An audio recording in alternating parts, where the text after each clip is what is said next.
পিতামাতার সাথে যদি আমরা সদাচরণ না করি তাহলে এখানে আমাদের জন্য কি কি ক্ষতি রয়েছে, কোরআন এবং হাদিসে কি বলা হচ্ছে। এক নম্বরে, আমরা যদি পিতামাতার সাথে সদাচরণ না করি, প্রথমে আমাদের যে ক্ষতিটি হবে, প্রথম নম্বরে যেই আমরা ক্ষতিগ্রস্ত হব, সেটি হচ্ছে বিশ্বনবী নবী করিম সাল্লাল্লাহু আলাইহি ওয়াসাল্লাম তার বদদোয়ার অংশীদার আমরা হয়ে যাব। রাসূল সাল্লাল্লাহু আলাইহি ওয়াসাল্লাম বদদোয়া করেছেন, অভিশাপ দিয়েছেন যারা তাদের পিতামাতার খিদমত না করবে। এ সম্পর্কে অনেকগুলো হাদিস এসেছে। এক নম্বরে, পিতামাতার খিদমত যদি আমরা না করি তাহলে আমরা রাসূলের অভিশাপের মধ্যে পড়ে যাব। সহিহ মুসলিমের ৬৭৭৪ নম্বর হাদিস, বিশ্বনবী তিনি বলছেন, ক্বালা রাগিমা আনফু সুম্মা রাগিমা আনফু সুম্মা রাগিমা আনফু, তার নাক ধুলাই ধূসরিত হোক, তার নাক ধুলাই ধূসরিত হোক, তার নাক ধুলাই ধূসরিত হোক। তিনবার তিনি বললেন। যে ব্যক্তি তার পিতামাতাকে পেল, তাদের দুজনকে অথবা একজনকে, কিন্তু তাদের খিদমত করলো না, তাদের খিদমত করে জান্নাতের মধ্যে প্রবেশ করতে পারল না, সেই ব্যক্তির নাক ধুলাই ধূসরিত হোক। রাসূল করিম সাল্লাল্লাহু আলাইহি সাল্লাম এখানে তিনি তার নাক ধুলাই ধূসরিত হোক এই ভাষাটি উল্লেখ করেছেন একটি অভিশাপ হিসাবে, একটি বদদোয়া হিসাবে। এটা দ্বারা বোঝা যাচ্ছে, যদি আমরা পিতামাতার খেদমত না করি, জীবিত অবস্থায় পিতামাতাকে পেলাম কিন্তু তাদের খেদমত করে জান্নাতে যেতে পারলাম না, তাদের অবধ্যাচরণ করলাম, তাহলে রাসূলের বদদোয়া আমাদের এসে লেগে যাবে।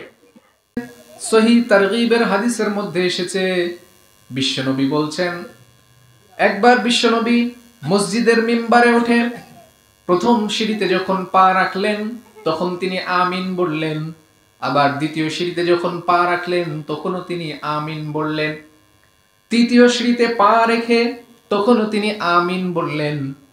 সাহাবীরা বিশ্বনবীর কাছে ঘটনা জানতে চাইলেন যে কেন আপনি মিম্বারে ওঠার সময় তিনবার আমিন আমিন বললেন। বিশ্বনবী বললেন, আমি এজন্যই বলেছি, যখন আমি মিম্বারের প্রথম সিঁড়িতে পা রেখেছিলাম তখন জিবরাইল আলাইহিস সালাম আমার কাছে এসে তিনি বললেন, সেই ব্যক্তি ধ্বংস হোক যে ব্যক্তি রমাদান মাস পেল তারপরেও তার গুনাহ খাতাগুলো মোচন করাতে পারলো না, সেই ব্যক্তি ধ্বংস হোক। তখন আমি বললাম আমিন। জিবরাইল আলাইহিস সালাম দোয়া করলেন, আমি দোয়ার সমর্থন করে বললাম আমিন, হে আল্লাহ আপনি দোয়া কবুল করুন। দুই নম্বরে আমিন বলেছি এজন্যই যে জিবরাইল আলাইহিস সালাম বললেন, সেই ব্যক্তি ধ্বংস হোক যে ব্যক্তি তার পিতামাতাকে জীবিত অবস্থায়, বৃদ্ধ অবস্থায় তাদের দুইজনকে অথবা একজনকে পেয়েছে, পাওয়ার পরেও সেই ব্যক্তি খেদমত করে জান্নাতে না গিয়ে জাহান্নামে যাবে, সেই ব্যক্তির ধ্বংস হোক। তখন আমি বললাম আমিন। তৃতীয়বার আমিন বলেছি আমি এজন্যই যে জিবরাইল আলাইহিস সালাম বললেন, সেই ব্যক্তির ধ্বংস হোক যখন আপনার নাম উচ্চারণ করা হয়, আপনার নাম বলা হয়, তখন কোন ব্যক্তি আপনার নাম শুনে আপনার প্রতি দরুদ না পড়ে, সেই ব্যক্তির ধ্বংস হোক। এজন্যই আমি তিনবার প্রথম সিঁড়ি, দ্বিতীয় সিঁড়ি, তৃতীয় সিঁড়িতে পা রেখে আমিন আমিন বলেছি। জিবরাইল আলাইহিস সালাম তিনটি দোয়া করলেন, তিনটি সমর্থন আমি দিয়েছি, আমিন বলেছি। সম্মানিত হাজিরিন, তাহলে দেখেন, প্রথমত রাসূল সাল্লাল্লাহু আলাইহি ওয়াসাল্লাম যারা পিতামাতার খেদমত করছে না, করবে না, বা পিতামাতাকে পেয়েও তাদের কষ্ট দিয়েছে, তাদের খেদমত করেনি, তাদের জন্য বদদোয়া করেছেন, অভিশাপ দিয়েছেন। জিবরাইল আলাইহিস সালাম তাদের জন্য বদদোয়া করেছেন, বিশ্বনবী আমিন বলে সমর্থন দিয়েছেন যে এরা ধ্বংস হয়ে যাক। বিশ্বনবী বলেছেন আমিন, ধ্বংস হয়ে যায়। এজন্য এক নাম্বার ক্ষতি যেটি, সেটি হচ্ছে পিতামাতার খেদমত যারা না করবে তাদের প্রতি বিশ্বনবীর লানত থাকবে, বিশ্বনবীর বদদোয়া, বিশ্বনবীর অভিশাপ তাদের প্রতি পড়বে। এজন্য পিতামাতার খেদমত না করলে এক নম্বরে যেটি জানলাম সেটি হচ্ছে বিশ্বনবীর অভিশাপ লাগবে। দুই নম্বরে, যারা পিতামাতার খেদমত না করবে, হাদিসের মধ্যে এসেছে, আহমদ এবং নাসাই শরীফের হাদিস, তাদের প্রতি কিয়ামতের দিন আল্লাহ তাআলা দৃষ্টি দিবেন না, তাদের প্রতি তাকাবেন না। বিশ্বনবী বলছেন, সালাসুন লা ইয়ানজুরুল্লাহু ইলাইহিম ইয়াওমাল কিয়ামাহ, তিন শ্রেণীর ব্যক্তির দিকে আল্লাহ তাআলা কিয়ামতের দিন দৃষ্টি দিবেন না, তাদের দিকে তাকাবেন না। এক নাম্বার হচ্ছে আল আক, পিতামাতার অবাধ্য সন্তান। যারা পিতামাতার অবাধ্য সন্তান থাকবে, কিয়ামতের দিন আল্লাহ তাআলা তাদের দিকে তাকাবেন না। এখানে হাদিসের মধ্যে তিন শ্রেণীর কথা উল্লেখ করা হচ্ছে। কিয়ামতের দিন আল্লাহ তাআলা এদের দিকে দৃষ্টি দিবেন না, তাকাবেন না। চিন্তা করেছেন যে আল্লাহ তাআলা কিয়ামতের দিন বিচার করবেন, মানুষের ফায়সালা করবেন, মানুষের রায় দিবেন। সেই আল্লাহ তাআলা যদি আপনার দিকে না তাকান, তাহলে আপনার স্থান কোথায় এটা স্পষ্ট বোঝা যাচ্ছে। সম্মানিত হাজিরিন, তাহলে পিতামাতার অবাধ্য সন্তান এবং পিতামাতাকে পেয়েও যারা খেদমত না করবে, কিয়ামতের দিন আল্লাহ তাআলা এদের দিকে তাকাবেন না। তাহলে আমরা 2 নম্বরে জানলাম যে যারা পিতামাতার অবাধ্য সন্তান থাকবে, কিয়ামতের দিন আল্লাহ তাআলা তাদের দিকে তাকাবেন না। 3 নম্বরে যারা পিতামাতার খেদমত না করবে, তাদের যে ক্ষতিটি হবে সেটি হাদিসের মধ্যে এসেছে। ইবনে মাজাহ এবং নাসাই শরীফের বর্ণনা এসেছে, বিশ্বনবী বলছেন লা ইয়াদখুলুল জান্নাহ, 3 শ্রেণীর ব্যক্তি কখনোই জান্নাতে প্রবেশ করবেন না। 1 নাম্বার হচ্ছে মান্নানুন, যে ব্যক্তি দান করলো, দান করার পরেও খোটা দিল, সেই ব্যক্তি জান্নাতের মধ্যে প্রবেশ করবে না। 2 নাম্বার হচ্ছে আল আক, পিতামাতার অবাধ্য সন্তান, যে ব্যক্তি পিতামাতাকে পেল তারপরেও পিতামাতার খেদমত করলো না, সেই ব্যক্তি জান্নাতের মধ্যে প্রবেশ করবেন না। 3 নাম্বার হচ্ছে ওয়াল মুদমিনুল খামর, মদ্যপানে অভ্যস্ত মাতাল, এই 3 শ্রেণীর ব্যক্তি জান্নাতের মধ্যে প্রবেশ করবে না।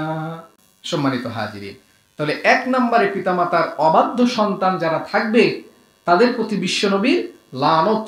2 নম্বর, কিয়ামতের দিন আল্লাহ তাআলা তাদের দিকে তাকাবেন না। 3 নম্বরে তারা জান্নাতেই প্রবেশ করতে পারবে না। 4 নম্বরে যারা পিতামাতার অবাধ্য সন্তান থাকবে, পিতামাতাকে পেয়েও যারা পিতামাতার খেদমত না করবে, তাদের কোনো ইবাদত কবুল করবেন না আল্লাহ। হাদিসের মধ্যে এসেছে, সহিহ তারগীবের 3573 নম্বর হাদিস, বিশ্বনবী বলছেন সালাসুন লা ইয়াকবালুল্লাহু আযজা ওয়া জাল্লা, 3 ব্যক্তির ইবাদত আল্লাহ তাআলা কবুল করবেন না। 1 নম্বরে হচ্ছে সেই ব্যক্তি যে ব্যক্তি দান করে খোটা দেয়, সেই ব্যক্তি। 2 নম্বর হচ্ছে আল আক, পিতামাতার অবাধ্য সন্তান। আর 3 নম্বর হচ্ছে তাকদীরে অবিশ্বাসকারী ব্যক্তি, যে ব্যক্তি তাকদীরকে অবিশ্বাস করলো, সেই ব্যক্তির ইবাদত আল্লাহ পাক কবুল করবেন না। এখানে 3 ব্যক্তির কথা আল্লাহ পাক উল্লেখ করলেন, বিশ্বনবী উল্লেখ করলেন, যে 3 ব্যক্তির ইবাদত কি হবে না, কবুল হবে না। সম্মানিত হাজিরিন, তাহলে আপনার পিতামাতাকে পেয়েও যদি আপনার তাদের খেদমত না করেন, কত ভয়ানক বিষয়। আল্লাহ আপনার দিকে তাকাবেন না, জান্নাতে আপনি প্রবেশ করবেন না, দুনিয়ার আপনার ইবাদত কবুল হবে না। আপনার থাকলো কি? সবকিছুই তো আপনার জিরো হয়ে গেল।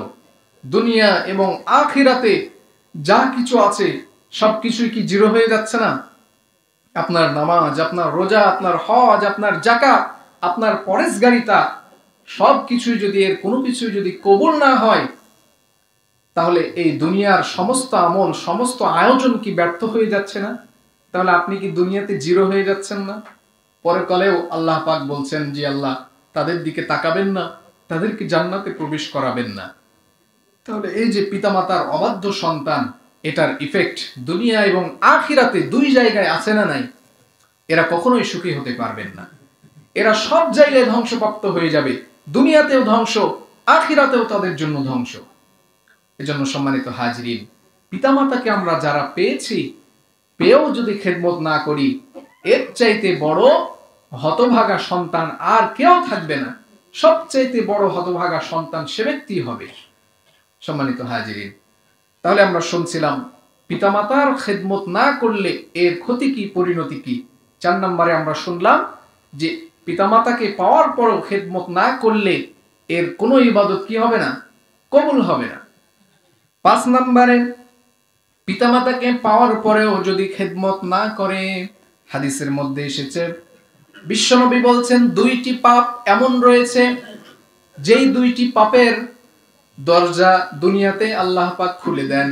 তার মধ্যে এক নাম্বার হচ্ছে যারা পিতামাতার অবাধ্য সন্তান থাকবে, পিতামাতাকে পেয়েও যারা তাদের খেদমত করবে না, সেই ব্যক্তি হচ্ছে এক নাম্বার। দুই নাম্বার ব্যক্তি হচ্ছে বিদ্রোহকারী। এই দুই শ্রেণীর কথা উল্লেখ করলেন, যাদের শাস্তি এই দুইটি পাপের কারণে আল্লাহ পাক দুনিয়াতেই দিয়ে দিবেন। চিন্তা করেন যে আপনি কোন জায়গায় লাভবান হচ্ছেন, সব জায়গায় আপনার ক্ষতি, আপনার ইবাদত কবুল হচ্ছে না, আবার পিতামাতার সাথে আচরণ খারাপ করার কারণে, তাদের সেবা যত্ন না করার কারণে আপনার প্রতি আযাব দুনিয়াতে আল্লাহ পাক দিয়ে দিচ্ছেন। এটা কি আমার কোনো কথা? রাসূলের কথা। রাসূল বলছেন যদি পিতামাতাকে পাওয়ার পরেও খেদমত না করলো, তাহলে তাদের ইবাদত তো কবুল হবেই না, আবার তারা দুনিয়াতে এই পাপের শাস্তি দুনিয়াতেও পাবে, আখিরাতেও তাদের জন্য এই পাপের বোঝা আল্লাহ পাক তুলে রাখবেন। সম্মানিত হাজিরিন, দুনিয়াতে আল্লাহ পাক নানাভাবে এই পিতামাতার সাথে অবাধ্য হওয়ার কারণে, পিতামাতার সাথে খারাপ আচরণ করার কারণে, খেদমত না করার কারণে বিভিন্নভাবে শাস্তি আযাব আল্লাহ পাক চাপিয়ে দিতে পারেন।